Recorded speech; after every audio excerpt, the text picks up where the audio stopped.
जय हिंद, वंदे मातरम। दोस्तों, welcome to Shivam study platform. Shivam study परिवार आप सभी दोस्तों का हार्दिक स्वागत एवं अभिनंदन करता है। दोस्तों, आज की वीडियो में हम आप लोगों को हिंदी का प्रैक्टिस सेट कराने के लिए जा रहे हैं, जो कि आपका सीटेट दिसंबर 2024 में एग्ज़ाम होने के लिए जा रहा है। उसी एग्ज़ाम को मद्देनज़र रखते हुए हम आप लोगों को हिंदी का प्रैक्टिस सेट कराने के लिए जा रहे हैं। और ये हमारा 13वीं नंबर की क्लास है। इससे पहले हम 12 क्लासें हिंदी की ले चुके हैं, और अगर आपने वो क्लासें नहीं देखी हैं तो आप उन क्लासों को भी ज़रूर देखिएगा, क्योंकि हर एक क्लास उस सीटेट एग्ज़ाम के लिए महत्वपूर्ण है। उसमें हम कुछ पॉइंट बताते हैं, आपको कुछ ट्रिकें बताते हैं एग्ज़ाम को क्रैक करने की। और इसी के साथ में दोस्तों, हम जितने भी सीटेट ने अभी तक क्वेश्चन पेपर कराए हैं, उन्हीं क्वेश्चन पेपर को, यानी कि प्रीवियस ईयर क्वेश्चन पेपर का, हम आप लोगों को इस क्लास में रिवीजन करा रहे हैं। ठीक है दोस्तों। और हम आपको बता दें, आप लोग क्या करना, देखो हमने 1 से 20 प्लस का टारगेट रखा है। 1 से 20 प्लस नंबर हर हाल में आपके, चाहे सीटेट का प्राइमरी का सीटेट हो या अपना जूनियर का, आप चाहे किसी का भी, दोनों में से एक। हालांकि हम जानते हैं कि आप दोनों का ही एग्ज़ाम देंगे, तो आपके दोनों में 100%, देखो 1 से 20 प्लस प्राइमरी में रहेंगे और 1 से 10 प्लस आपके जूनियर में 100%, ये मेरी गारंटी है। बस हम जो आपको जो बताएंगे, आप लोगों को वो चीज़ फॉलो करनी है। ठीक है, तो आप लोगों को क्या करना है, यूथ का प्रैक्टिस सेट लेके आना है, और उसमें अभी तक सीटेट ने जितने भी एग्ज़ाम कंडक्ट कराए हैं, आप लोगों को उन क्वेश्चन पेपरों को बहुत अच्छे से रट लेना है, याद कर लेना है। और वही क्वेश्चन हम आप लोगों को अपनी इस क्लास में करा रहे हैं। और हम यहाँ पर क्या बताते हैं, यहाँ पर हम जो क्वेश्चनों को करने की ट्रिकें बताते हैं आपको। ठीक है, और कुछ जो डिफ़िकल्ट पॉइंट होते हैं, उन डिफ़िकल्ट पॉइंटों को हम यहाँ पर समझाते हैं। ठीक है दोस्तों, अगर आपने अभी तक इस चैनल को सब्सक्राइब नहीं किया है तो फटाफट चैनल को सब्सक्राइब करके वीडियो को लाइक कीजिएगा और अपने दोस्तों तक इस वीडियो को शेयर कीजिएगा। आइएगा, कुछ मोटिवेशनल कोड हम आपको सुनाते हैं, मोटिवेशनल शायरी। जीवन में सबसे बड़ी खुशी उस काम को करने में है, जीवन में सबसे बड़ी खुशी उस काम को करने में है जिसे लोग कहते हैं कि आप नहीं कर सकते हो।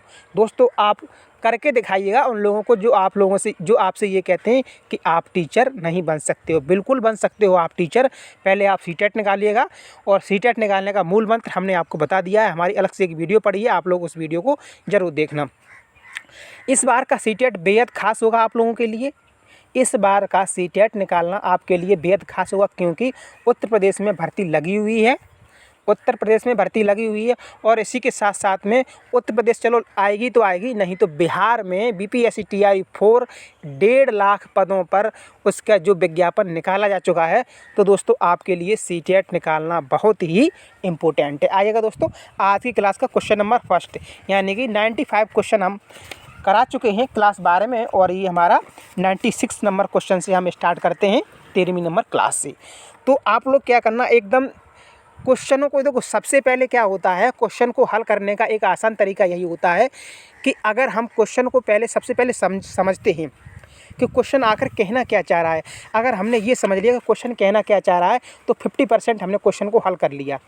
फिर हमको चारों ऑप्शनों को पढ़ना है। चारों ऑप्शनों को बड़े ध्यान से पढ़ना है। ऐसा नहीं कि एक पहला ऑप्शन पढ़ लिया बस, भले ही पहला ही आंसर हो, लेकिन फिर भी हमको चारों ऑप्शन पढ़ने चाहिए। क्योंकि कभी कभी ऐसा होता है कि पहला और लास्ट सेम मिलते हैं, फिर बताइएगा आप क्या करोगे। तो ऐसे में क्वेश्चन गलत होने की संभावना रहती है। तो हम नहीं चाहते कि आपका क्वेश्चन 1% भी गलत हो।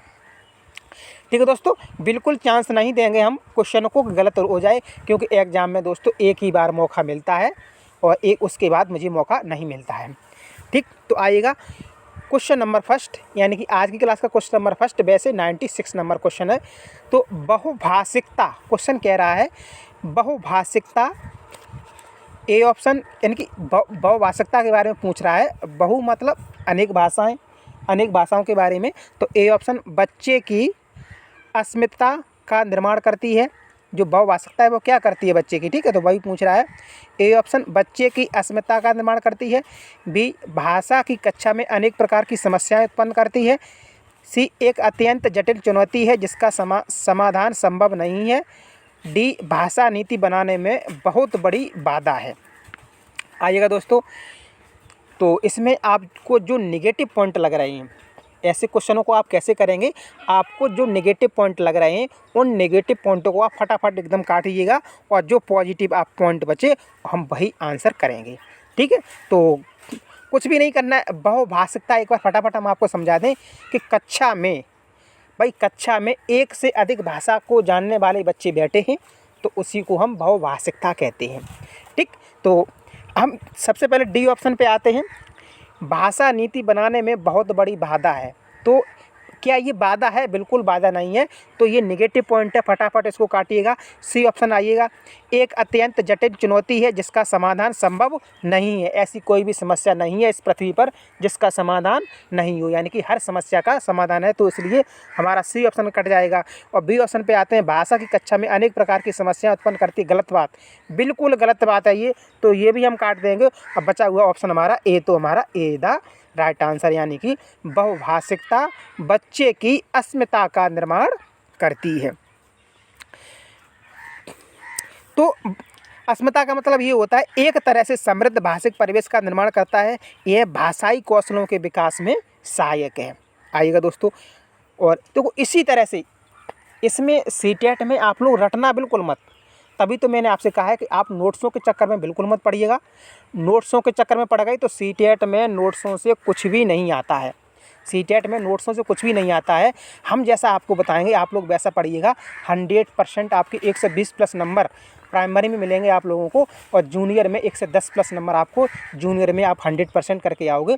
और हम आप लोगों को एक इम्पोर्टेंट सूचना और बता दें, आखिर हम इतना जोर क्यों डाल रहे हैं नंबरों पे। देखो हालांकि 82 नंबर पे भी आप पास हो जाओगे, लेकिन उससे काम नहीं चलेगा। 82 नंबर पे काम नहीं चलेगा, क्योंकि BPSC TRE 3 और 1 और 2 में, बिहार की हम बात कर रहे हैं, वहाँ पर जितने भी जो बच्चे सेलेक्ट हो गए हैं BPSC TRE 1 में और 2 में, उनकी जब अभी डॉक्यूमेंट्स की जांच हुई है तो 90 नंबर से जिनके भी कम हैं, सीटेट में 90 नंबर से जिनके भी कम हैं 90 नंबर, तो उन लोगों को निकाल के बाहर खड़ा कर दिया गया। बताइएगा उन पे क्या बीत रही होगी।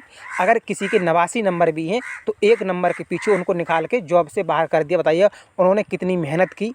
तो आप लोग नहीं समझ सकते हैं, लेकिन आपको समझना पड़ेगा कि एक एक नंबर कितना महत्वपूर्ण होता है भाई। कभी कभी मेरिट है वो पॉइंटों में चली जाती है। तो इसलिए हम आपको जो बताएं, जिस तरह से बताएं, आप लोग फटाफट वैसा कीजिएगा, बिल्कुल देरी मत लगाइएगा। क्योंकि अगर ये सीटेट आपने अपने हाथ से निकाल दिया तो आपको 6 महीने बाद देखने को मिलेगा, तब तक की BPSC TRE 4 की भर्ती निकल जाएगी। ठीक है, तो क्वेश्चन नंबर 97, अभी तक क्लास को आपने शेयर नहीं किया तो फटाफट आप इस क्लास को शेयर कीजिएगा और एक अच्छा सा कमेंट कीजिएगा। 97 नंबर क्वेश्चन पे आते हैं। इनमें से प्राथमिक स्तर पर भाषा शिक्षण का कौन सा उद्देश्य अनिवार्य नहीं है वाली क्वेश्चनों की प्रधानता आजकल एग्ज़ाम में ज़्यादा आ रही है, क्योंकि वो लेवल टफ बना रहा है। आप लोग नहीं समझ सकते, जो नहीं वाले क्वेश्चन होते हैं, जब तक हम ऑप्शनों को, 4 ऑप्शनों को पढ़ते हैं, तब तक हमारे दिमाग से नहीं वाली बात निकल जाती है, और क्या है सत्य क्या है बस हम उसी को आंसर टिक करके चले जाते हैं। ठीक है, तो जब भी नहीं वाले क्वेश्चन आते हैं तो हम क्या करते हैं, जहाँ नहीं है वही उसी को हम गोला कर लेते हैं, तब हम क्वेश्चन को करेंगे। क्योंकि जब हमारा गोला रहता है तो मुझे हमेशा वो चीज़ ध्यान रहती है कि ये नहीं वाला क्वेश्चन है। तो इनमें से जो प्राथमिक स्तर पर भाषा शिक्षण का कौन सा उद्देश्य अनिवार्य नहीं है, यानी कि उद्देश्य तो है लेकिन अनिवार्य नहीं है। ए ऑप्शन, विभिन्न संदर्भों में प्रयुक्त शब्दों के सही अर्थ ग्रहण करना। बी, विभिन्न संदर्भों और स्थितियों में अपनी बात व्यक्त करने की कुशलता का विकास। सी, भाषा के अलंकारिक प्रयोग की क्षमता का विकास।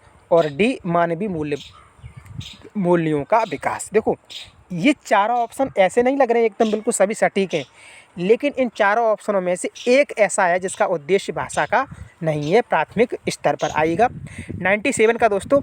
तो बच्चा कैसा है, बच्चा छोटा है, 1 to 5 का बच्चा, कोई अलंकार वगैरह की तो बात नहीं है इसमें, वो करेगा क्या बताइएगा। तो भाषा के अलंकारिक प्रयोग की क्षमता का विकास, इसमें इसका ये उद्देश्य नहीं है। बाकी के A, B और D ये सभी उद्देश्य हैं। तो हमारा answer C is the right answer. इसी तरह से दोस्तों आप लोग क्वेश्चनों को हल कीजिएगा। ठीक, अब 98 पे आते हैं। तो 98 क्वेश्चन नंबर हमारा क्या कह रहा है, प्राथमिक स्तर पर बहु सांस्कृत, देखो जहाँ बहु मिल जाए तो बहु मतलब क्या, बहुत, और सांस्कृति मतलब अलग अलग संस्कृति के बच्चे, और बहुभाषिक यानी कि एक कक्षा में अलग अलग भाषा के बच्चे। तो इस तरह से आप ये इन पॉइंटों को समझिएगा, ठीक है। मुझे समझाने की इसमें कोई ज़रूरत नहीं पड़नी चाहिए, आप लोग इस ऐसे पॉइंटों को स्वयं समझिएगा। देखो मेरी क्या, हम तो बताएंगे, लेकिन जितनी जल्दी आप लोग समझोगे, जितनी जल्दी आप लोग अपनी समझ के अंतर्गत ऐसे पॉइंटों को लाएंगे, उतनी जल्दी आप क्वेश्चनों को एग्जाम में निकाल लोगे, ठीक है। मेरा आपको बताना है, निर्देश देना है कि आप इस तरह से पॉइंटों को समझना, फिर तब जल्दी से जल्दी आप क्वेश्चनों का आंसर दे सकते हो। तो प्राथमिक स्तर की बात कर रहा है, यानी कि 1 to 5 का क्वेश्चन है दोस्तों ये। तो प्राथमिक स्तर पर बहुसांस्कृतिक पृष्ठभूमि वाली कक्षा में बच्चे लक्ष्य भाषा के प्रवेश में से भाषा अर्जित करते हुए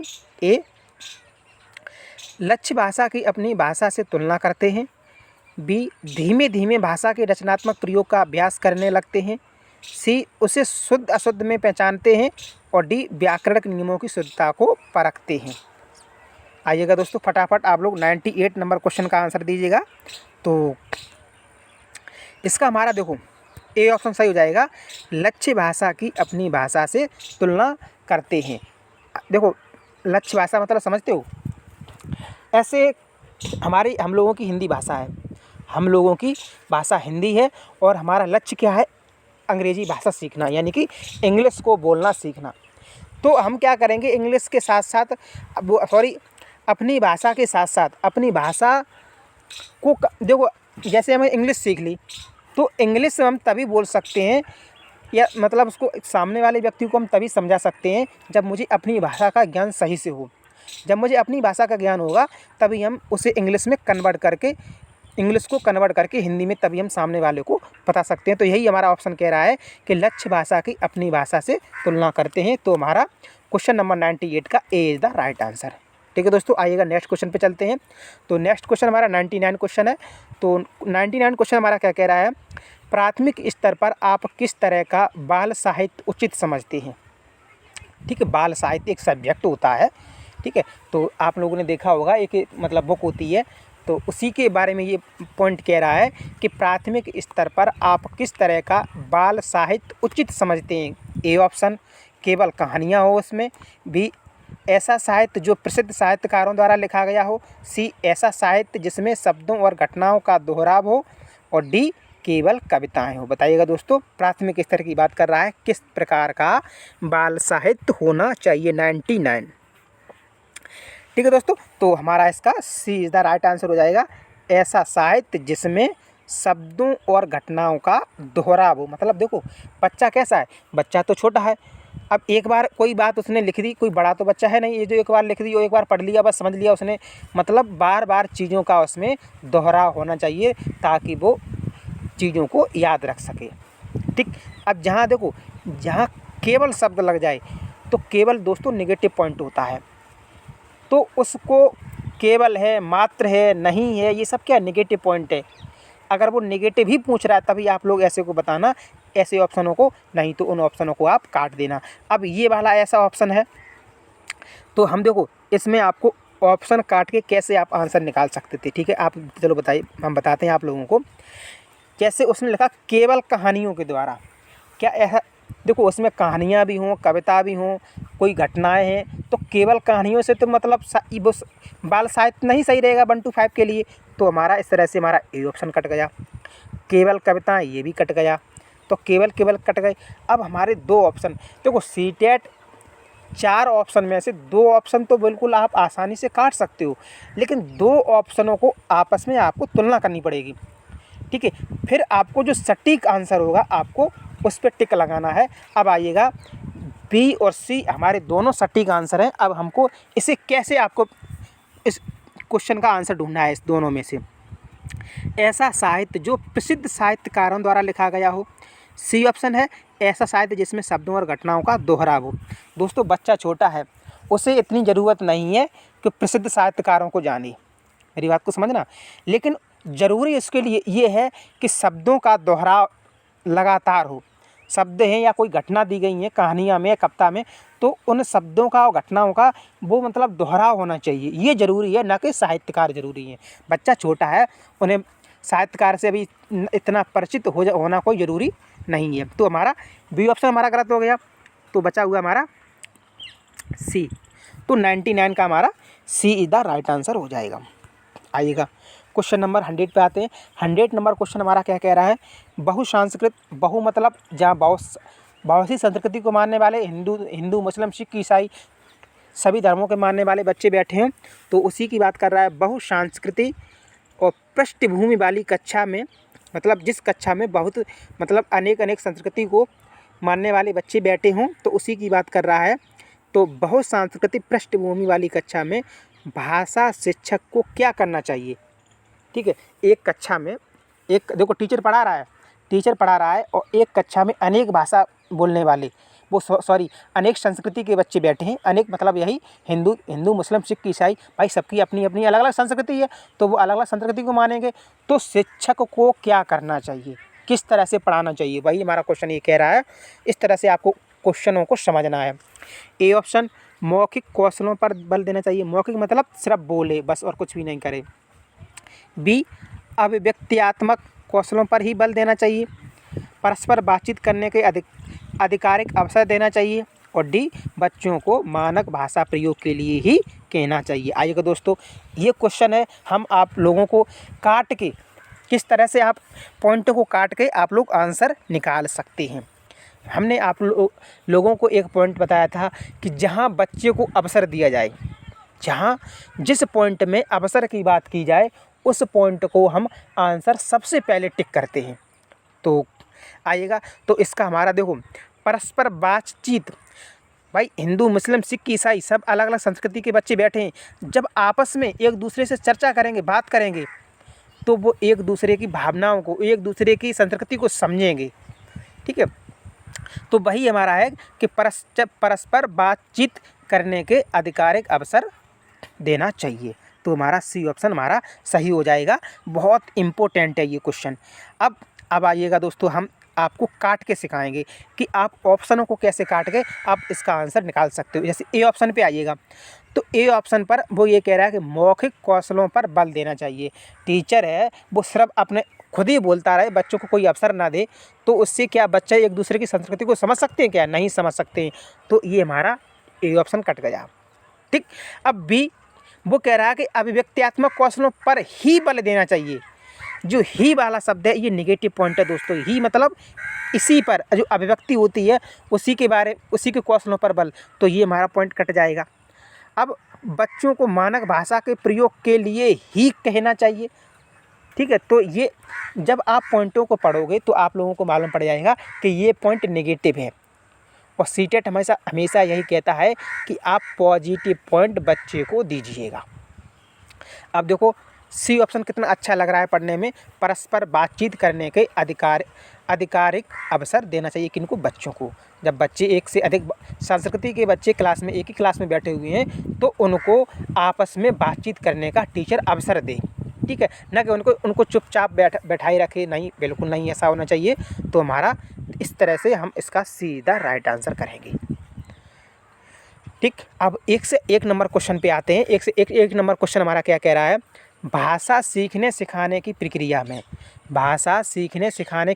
में अर्थ गढ़ने का आधार मुख्यतः है। ए ऑप्शन, पाठ्य पुस्तक। बी, समाज सांस्कृतिक परिवेश। सी, शिक्षक द्वारा अर्थ बताना। और डी, शब्दकोश देखना। भाषा सीखने सिखाने की प्रक्रिया में अर्थ गढ़ने का आधार मुख्यतः है। हम जो भाषा सीखते हैं उसी भाषा का जो हम अर्थ लेते हैं, अर्थ समझते हैं, क्या इसका भाषा में अर्थ क्या है, तो उसी की बात कर रहा है कि उसका जो आधार है वो क्या है। ए ऑप्शन, पाठ्य पुस्तक। बी, समाज सांस्कृतिक परिवेश। सी, शिक्षक द्वारा अर्थ बताना। और डी, शब्दकोश देखना। 1 से 1 नंबर क्वेश्चन का तो दोस्तों हमारा सबसे अच्छा पॉइंट इसमें है समाज सांस्कृतिक परिवेश। क्या है हमारा, समाज सांस्कृतिक परिवेश, यानी कि भाषा सीखने सिखाने की प्रक्रिया में अर्थ गढ़ने का ये मुख्य आधार है। तो इस परिवेश में बालक अपने कार्यों से तो सीखता ही है, दूसरों के अनुभवों से भी सीखता है। किनसे? समाज और संस्कृति के परिवेश से। भाई पाठ्य पुस्तक में तो सीमित रहता है। जब बच्चा अपने समाज में रहता है, जिस जहाँ जगह पर रहता है, तो वो हर तरह की मतलब संस्कृति जितनी भी हमारे समाज के अंतर्गत होती है, वो वहाँ पर वो सीख जाता है। पाठ्य पुस्तकों से वो लोग सीमित रहेगा। शिक्षक द्वारा किसी चीज़ का अर्थ बता देगा, वो भी सीमित रहेगा। शब्दकोश देखेंगे तो भी सीमित रहेगा। लेकिन जो जिस परिवेश में रहता है, जिस समाज में रहता है, तो वहाँ की जो भी भाई कल्चर है, जो संस्कृति है, तो उनके बारे में बच्चा तभी सीखेगा जब वहाँ पर रहेगा। ठीक है दोस्तों, आइएगा क्वेश्चन नंबर 1 से 2 पे आते हैं। फटाफट दोस्तों क्वेश्चन आज हमने बहुत सारे क्वेश्चन लिए हैं आप लोगों के लिए, तो फटाफट क्वेश्चनों को देखिएगा। इसी तरह से आप लोग क्वेश्चनों को हल कीजिएगा, एक भी क्वेश्चन आपका गलत नहीं होने वाला है। 1 से 2 क्वेश्चन। अगर अभी तक आपने क्लास को शेयर नहीं किया तो फटाफट दोस्तों क्लास को शेयर कीजिएगा। फटाफट क्लास को शेयर कीजिएगा। सब्सक्राइब नहीं किया है तो चैनल को सब्सक्राइब कीजिएगा। अर्थ की गहनता को समझने में, अर्थ की गहनता, गहनता मतलब समझते हो, किसी बात को गहराई से समझना। ठीक है, तो वही है अर्थ की गहनता। मैंने आप लोगों से बार बार हम यही बोलते हैं कि कोई भी क्वेश्चन है, क्वेश्चन को करने से पहले हमको क्वेश्चन में जो पॉइंट दिए गए होते हैं, तो उन पॉइंटों का मुझे अर्थ समझ में आना चाहिए। आखिर ये जो पॉइंट है वो क्या कह रहा है। ठीक है, तभी हम क्वेश्चन को समझ पाएंगे। भाई सामने से एक व्यक्ति खड़ा है और व्यक्ति मुझसे कोई क्वेश्चन कर रहा है, जब हम क्वेश्चन ही नहीं इसका समझ पाएंगे तो हम उसका जवाब क्या देंगे। एग्जाम्पल के तौर में, ठीक है, मुझे इंग्लिश नहीं आती है या मुझे फारसी या उर्दू नहीं आती है, और किसी सामने में कोई आके खड़ा हो गया और उसने मुझे इंग्लिश में या फारसी में क्वेश्चन किया, तो मुझे क्वेश्चन ही समझ में नहीं आएगा, तो मैं उसे जवाब क्या दूंगा, ये बताइएगा। तो वही है यहाँ पर कि सबसे पहले हमें क्वेश्चनों को समझना होगा, उसके बाद मुझे जवाब देना होगा। और जवाब के लिए आप लोग चारों ऑप्शनों को पढ़िएगा, चारों ऑप्शनों को एकदम ध्यान से पढ़िएगा। ऐसा नहीं कि आपने आधे अधूरे पढ़ दिए और छोड़ दिए। ए ऑप्शन, अर्थ की गहनता को समझने के लिए कौन सी पद्धति सर्वाधिक रूप में सहायक है। ठीक है, तो नीचे पद्धति दी गई है। ए सस्वर पाठन, बी मौन पाठन, सी द्रुत पाठन और डी धीमा पठन। पठन पाठन एक ही बात है। ठीक है, हमने पाठन पढ़ दिया, लेकिन कोई बात नहीं। तो सबसे अधिक गहनता से हम कोई चीज़ बड़े एकदम ध्यानपूर्वक से इसे पढ़ रहे हैं, और उसकी जो जितनी भी लाइनें हम पढ़ रहे हैं और उसका अर्थ भी मुझे फटाफट एकदम समझ में आ रहा है, तो आखिर हमें किस तरह से पढ़ना चाहिए। तो वही ये विधियाँ दी गई हैं। तो कौन सी विधि में एकदम हम जब पढ़ते जाएंगे और मुझे अर्थ समझ में अच्छे से आता जाएगा। 4 विधियाँ दी गई हैं। फटाफट आप लोग क्वेश्चन नंबर 1 से 2 का आंसर दीजिएगा। तो आप लोगों को पता है, जो मौन पठन कहते हैं ना, मन में पढ़ो आराम से बैठ के।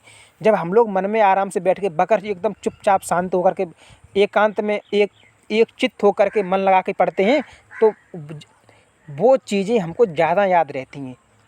जो भी पढ़ते हैं उसका अर्थ मुझे अच्छे से समझ में आता है। न कि कुछ लोग ऐसे होते हैं गा के पढ़ते हैं, कुछ चिल्ला के पढ़ते हैं, ऐसे होते हैं। उनसे ऐसा सबसे अच्छा है मौन पठन। बस आप लोग इतना याद रखिए, मौन पठन इज़ द बेस्ट पठन। आइएगा क्वेश्चन नंबर 1 से 3 पे आते हैं। तो बहुभाषिक, वही वाली बात आ रही, बार बार बहुत शब्द जुड़ के आ रहा है। बहुभाषिक यानी कि एक कक्षा में अनेक भाषा वाले बच्चे बैठे हैं। तो बहुभाषिक कक्षा के संदर्भ में आप इनमें से किस गतिविधि को सर्वाधिक उचित समझते हैं। नीचे 4 गतिविधियाँ दी गई हैं, और कक्षा में बहुभाषिक यानी कि एक से अधिक भाषा को बोलने वाले बच्चे बैठे हैं। तो कौन सी गतिविधि आप उचित समझेंगे, यानी कि टीचर के लिए, या आप ही के लिए क्वेश्चन है। आप तो टीचर बनने के लिए जा रहे हो, तो आप ही से ये क्वेश्चन किया जा रहा है। ए ऑप्शन, स्वतंत्र शब्द को 10 बार बोलिए। बी, सूर्य अस्त हो गया है, वाक्य को 10 बार बोलिए। सी, हिंदी पाठों में आए चिड़िया पुस्तक कुआं को आपकी भाषा में क्या कहते हैं बताइए। सी और डी, लठ खत शब्दों के हिंदी रूप कंठस्थ कीजिए। बताइएगा दोस्तों। और जितना ये ऐसा लग रहा है देखने में कि क्वेश्चन थोड़ा टफ है, और ये उतना ही सरल क्वेश्चन है। बस आप लोग एक पॉइंट को याद रखिएगा कि कक्षा में कैसे बच्चे बैठे हैं, बहुभाषिक बच्चे बैठे हैं, यानी कि एक से अधिक भाषा को बोलने वाले बच्चे बैठे हैं। तो फटाफट दोस्तों इसका आंसर दीजिएगा। और आंसर निकल के आ गया इसका दोस्तों, सी इज़ द राइट आंसर। क्योंकि हिंदी पाठों में आए चिड़िया पुस्तक कुआं को आपकी भाषा में क्या कहते हैं। एक से अधिक भाषा को बोलने वाले बच्चे कक्षा में बैठे हुए हैं। ठीक है। तो कोई हिंदी, फारसी, इंग्लिश, अरबी, उर्दू, तो सभी भाषा को जानने वाले बच्चे बैठे हैं, तो वो अपनी भाषा में भाई चिड़िया को क्या कहेंगे, उर्दू वाला क्या कहेगा, इंग्लिश वाला क्या कहेगा, हिंदी वाला क्या कहेगा। तो ऐसे क्या होगा, एकदम परस्पर सबकी जानकारी होगी, एक दूसरे को जानकारी होगी, हिंदी को हिंदी वाले को इंग्लिश की, इंग्लिश वाले को हिंदी की, ठीक है, इस तरह से। तो ये हमारा सी द बेस्ट पॉइंट है। अब देखो ये हमारा क्यों नहीं है, हम वो भी बता दें आप लोगों को। स्वतंत्र शब्द को 10 बार बोलिए। अरे 10 बार क्या, 20 बार बोलने से क्या इंग्लिश वाला बोलना सीख जाएगा, उर्दू वाला बोलना सीख जाएगा? नहीं बोले सीख पाएगा, ठीक है। तो इसलिए हमारा ए गलत हो गया। सूर्यास्त हो गया, 10 बार बोलिए, गलत बात, ये भी ऐसे भी नहीं सीखेगा। अब डी, लट्ठ खत शब्दों के हिंदी रूप कंठस्थ की तो बात बिल्कुल कीजिएगा मत। कंठस्थ करना, रटवाना, व्याकरण नियम को याद करवाना, ये सब नेगेटिव पॉइंट है, ठीक है, इनको बिल्कुल काटिएगा। तो इस तरह से हमारा सी द राइट आंसर। आइएगा 104 नंबर क्वेश्चन पे आते हैं। भाषा का प्राथमिक रूप है, भाषा का प्राथमिक रूप है, बहुत बेहद ये क्वेश्चन है सीटेट में, टेट में न जाने कितनी बार आया है, ठीक। भाषा का प्राथमिक रूप है, ए सांकेतिक, बी व्याकरणिक, सी लिखित और डी मौखिक। बताइएगा दोस्तों, भाषा का प्राथमिक रूप, बहुत ही अच्छा क्वेश्चन है ये और अच्छे लेवल का क्वेश्चन है। तो क्या है, सांकेतिक। तो भाषा का प्राथमिक रूप सांकेतिक होता है, भाषा का मौलिक रूप मौखिक है और व्याकरणिक भाषा शुद्ध व मानक मानी जाती है। तो इस तरह से हमारा क्वेश्चन नंबर 1 से 4 का हमारा ए द राइट आंसर। अब क्वेश्चन नंबर 1 से 5 पे आते हैं। क्वेश्चन नंबर 1 से 5 हमारा क्या कह रहा है, भाषा शिक्षक के रूप में आपके लिए महत्वपूर्ण है। कौन सा पॉइंट महत्वपूर्ण है? ए ऑप्शन, बच्चों द्वारा त्रुटि रहित भाषा प्रयोग करवाना। भाई छोटे बच्चे बैठे हैं, उन्हीं की बात कर रहा है कि बच्चों द्वारा त्रुटि रहित भाषा प्रयोग करवाना। बी, बच्चों का पाठ्य पुस्तक पढ़वाना। सी, बच्चों द्वारा बेझिझक भाषा प्रयोग करवाना। और डी, बच्चों से विस्तार से गृह कार्य करवाना। तो आपके लिए सबसे महत्वपूर्ण पॉइंट आप क्या समझते हैं इसमें, फटाफट आप लोग बताइएगा। क्वेश्चन नंबर 1 से 5। तो क्वेश्चन नंबर 1 से 5 का दोस्तों सी हमारा आंसर सही हो जाएगा, बच्चों द्वारा बेझिझक भाषा प्रयोग करवाना, ठीक। भाई कोई बच्चा आया है, गांव से आया है, ज़्यादातर बच्चे भाई देहात के बच्चे होते हैं, गांव के बच्चे होते हैं प्राइमरी स्कूल में, तो वो अपनी भाषा में बोलें, लेकिन वो बेझिझक होकर के बोलें, तो उस बात को वो स्पष्ट तरीके से बोल सकते हैं, समझ सकते हैं। क्वेश्चन नंबर 1 से 6 पे आते हैं। क्वेश्चन नंबर 1 से 6 हमारा क्या कह रहा है दोस्तों, भाषा शिक्षण के संदर्भ में कौन सा कथन सही नहीं है। नहीं वाला क्वेश्चन आ गया है, फटाफट सबसे पहले हम क्या करेंगे, यहाँ पर गोला करेंगे, अब क्वेश्चन को हम हल करेंगे। ए ऑप्शन, भाषागत शुद्धता के प्रति अत्यधिक कठोर रवैया नहीं अपनाना चाहिए, ठीक। और बी, समृद्ध भाषिक परिवेश में बच्चे स्वयं नियमों का निर्माण करते हैं। सी, भाषा शिक्षण में समृद्ध भाषिक परिवेश उपलब्ध कराना जरूरी है। डी, भाषा के नियमबद्ध व्यवस्था की केवल व्याकरण के माध्यम से ही जाना जा सकता है। दोस्तों इसमें एक पॉइंट आ गया नेगेटिव पॉइंट। अगर आपने उस नेगेटिव पॉइंट को पकड़ लिया, उस नेगेटिव शब्द को पकड़ लिया जो हमने आपको बताया, तो आप इस क्वेश्चन का आंसर फटाफट दे सकते हो। इसमें 3 पॉजिटिव पॉइंट हैं और 1 नेगेटिव पॉइंट है, तो वही नेगेटिव यानी कि नहीं करके ये क्वेश्चन पूछ रहा है। क्वेश्चन नंबर 1 से 6 फटाफट आप लोग बताइएगा। क्वेश्चन नंबर 1 से 6, तो इसका हमारा क्या हो जाएगा, समृद्ध भाषिक परिवेश में बच्चे स्वयं नियमों का निर्माण करते हैं। ऐसा तो दोस्तों नहीं है। जो भाषिक परिवेश है, क्या बच्चे स्वयं, तो भाषा शिक्षण के संदर्भ में समृद्ध भाषिक परिवेश में बच्चे स्वयं नियमों का निर्माण करते हैं, यह कथन सही नहीं है, क्योंकि भाषा शिक्षण को समृद्ध बनाने के लिए के नियम अध्यापक द्वारा बनाया जाता है, न कि बच्चों के द्वारा, ठीक है।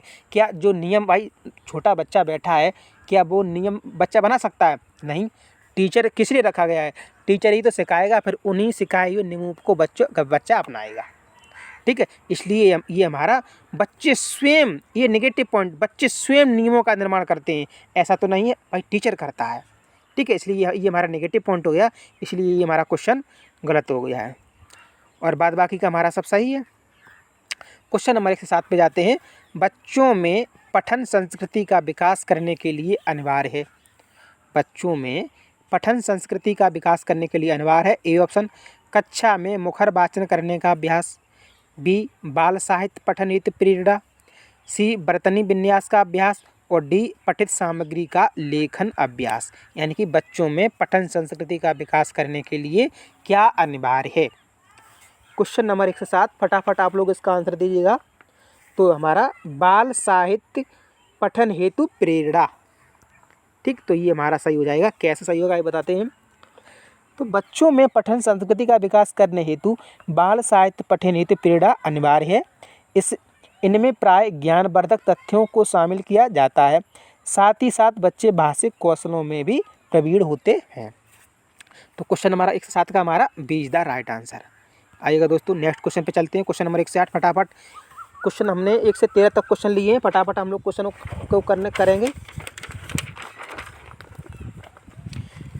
एक बहुभाषिक कक्षा में, देखो दोस्तों वही क्वेश्चन आ रहे हैं बार बार, बहुभाषिक बहुसांस्कृतिक बहुभाषिक बहुसांस्कृतिक। तो आप जब लगातार ऐसे क्वेश्चनों को करेंगे तो आप कब तक क्वेश्चनों को समझ नहीं पाओगे। आप जब लगातार आप क्लास लोगे तो एक बार ऐसा एक टाइम ऐसा आएगा कि आप हर एक क्वेश्चन का जवाब अच्छे से देने में समर्थ हो जाओगे।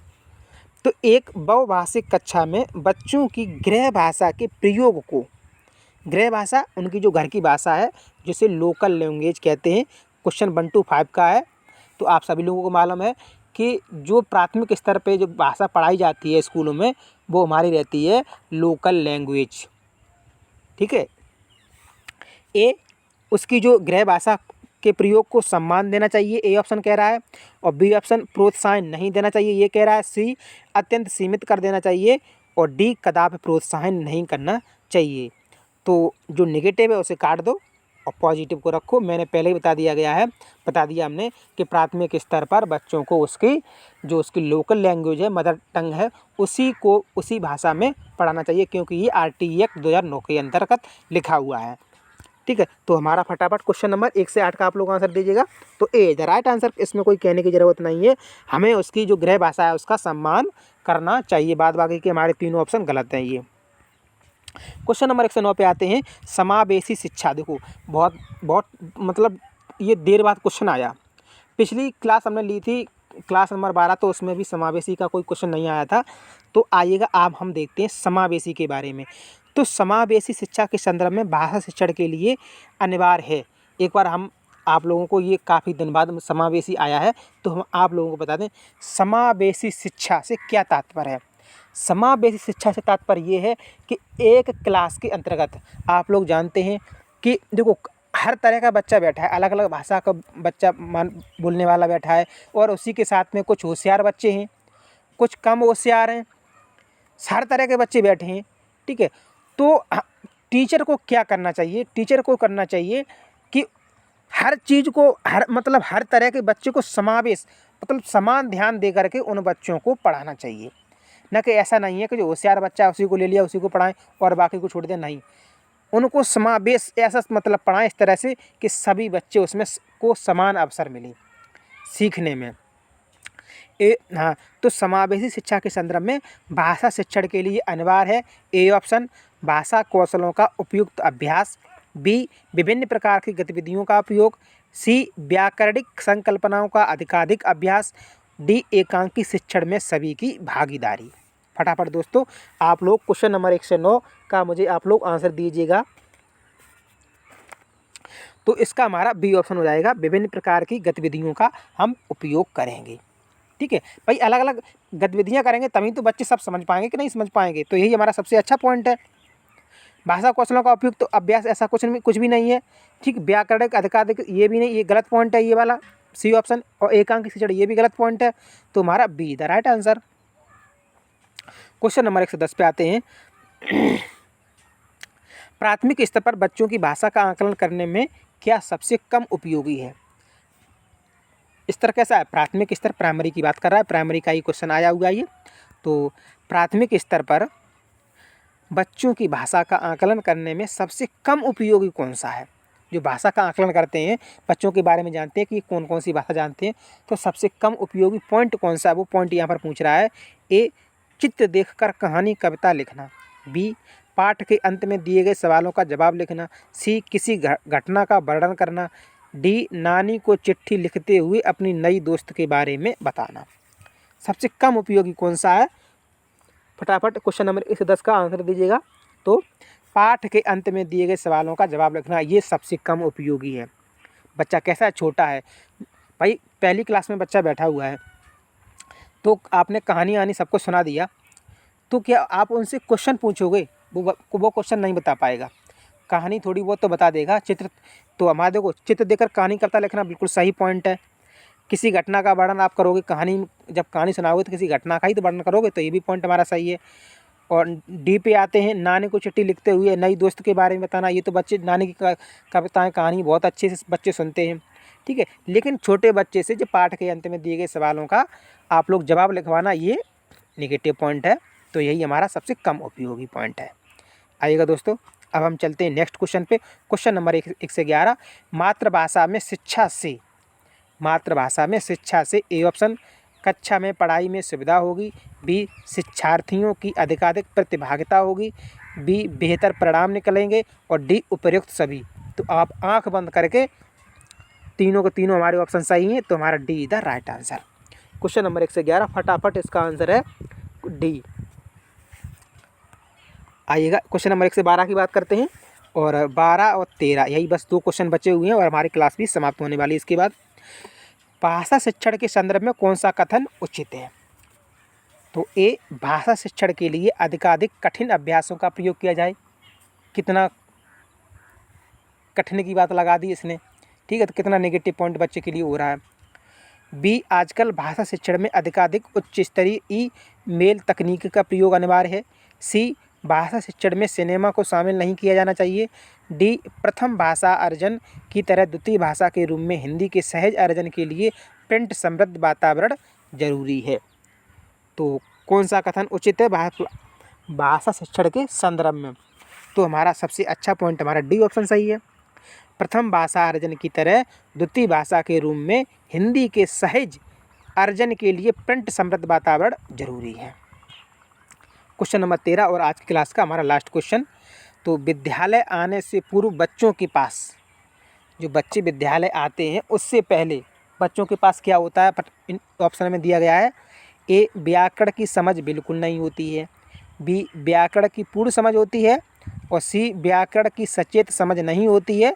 और व्याकरण की सचेत समझ होती है। दोस्तों 4 ऑप्शन दिए गए हैं और ऐसे ऑप्शन दिए उसने कि चारों ऑप्शन में उसने आपको घुमा दिया है।